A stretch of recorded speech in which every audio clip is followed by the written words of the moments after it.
Часть 3. Комплекс Вавелсберг, Германия. Замок Вавелсберг, Вестфалия.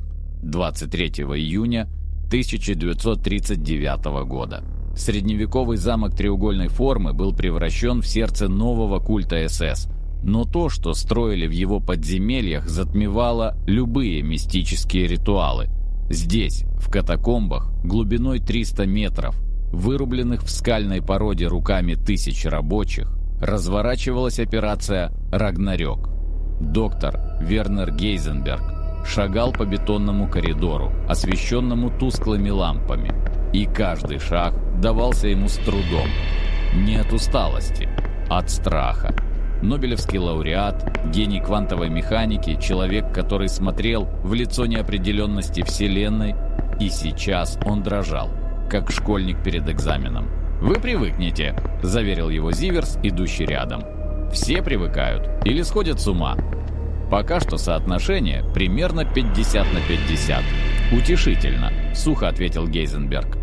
Они вошли в главный зал, огромную камеру размером с футбольное поле, вырубленную в форме 12-угольника. В центре, окруженный сложной системой электромагнитных катушек, детекторов и машин, назначение которых Гейзенберг не мог даже предположить, возвышался обелиск. Его транспортировали сюда целиком, используя специально построенную железную дорогу через половину Азии. 40 человек погибли в процессе. 7 просто исчезли, не оставив следов. Но обелиск стоял здесь, пульсируя слабым черным светом, и пространство вокруг него дрожало, словно воздух над раскаленным асфальтом. «Майн Гот!» – выдохнул Гейзенберг. «Это невозможно. Материя не может вести себя так. Это нарушает все», – закончил за него голос. «Нарушает все». Вирт появился из тени обелиска, как призрак. Гейзенберг отшатнулся. Штурмбанфюрер больше не был похож на человека. Символы покрывали его полностью: лицо, руки. Даже глаза светились изнутри золотым сиянием. Он двигался слишком плавно, словно гравитация действовала на него иначе. И когда он говорил, его голос звучал с эхом, будто одновременно из нескольких горл. «Профессор Гейзенберг, наконец-то! Мне нужен ваш разум. Что это? Что с вами произошло?» «Эволюция», — просто ответил Вирт. «Я коснулся истины по ту сторону, и она коснулась меня в ответ. Но это не важно. Важно то, что мы строим». Он жестом указал на обелиск. «Врата стабильны, но проход через них хаотичен. Каждый, кто входит, попадает в случайную реальность. Нам нужен контроль. Нужна навигация». Гейзенберг подошел ближе, завороженный. Его научный разум боролся с инстинктивным ужасом. Приборы вокруг обелиска показывали невероятное: флуктуации в квантовых полях, которых не должно существовать, аномалии в пространственно-временной структуре. «Это квантовая суперпозиция», – пробормотал он, указывая на осциллограф. «Но в макроскопическом масштабе. Обелиск существует одновременно во множестве состояний, в множестве мест. Это как код Шрёдингера, но размером с дом и это дверь», – перебил Вирт. «Дверь во все возможные реальности сразу. Ваша задача – создать замок. Механизм, который позволит нам выбирать, в какую дверь входить. Это займет годы, десятилетия, возможно. У вас 3 месяца», – отрезал Зиверс. «Фюрер хочет результатов до начала польской кампании». Гейзенберг хотел возразить, но взгляд Вирта остановил его. В этих светящихся глазах читалась не угроза, обещание. Обещание, что отказ будет означать нечто худшее, чем смерть. «Хорошо», – выдохнул физик. «Мне понадобится команда. Лучшие умы в области теоретической физики и...» «У вас будет все», – пообещал Вирт. «Ресурсы не ограничены. Бюджет бесконечен. Одно условие – полная секретность. Каждый, кто узнает о проекте, остается здесь до конца. Навсегда». Гейзенберг кивнул, понимая, что только что был взят в плен. Но часть его, темная, любопытная часть, которую он всегда подавлял, ликовала. Загадка, которую не мог решить никто. Вызов, который превосходил все, над чем он работал. Возможность заглянуть туда, куда не заглядывал еще ни один человек.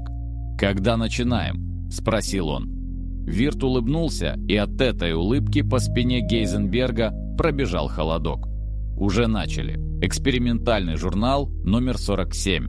15 августа 1939 года. Субъект Д-14, заключенный Дахау, 28 лет, здоров, прошел через врата в 14:23. Координаты настройки альфа-7, бета-3, гамма-12. Возвращение через 47 секунд. Физические изменения минимальные. Легкое обесцвечивание кожи, временная слепота восстановилась через 3 часа. Психологические изменения. Тяжелая травма.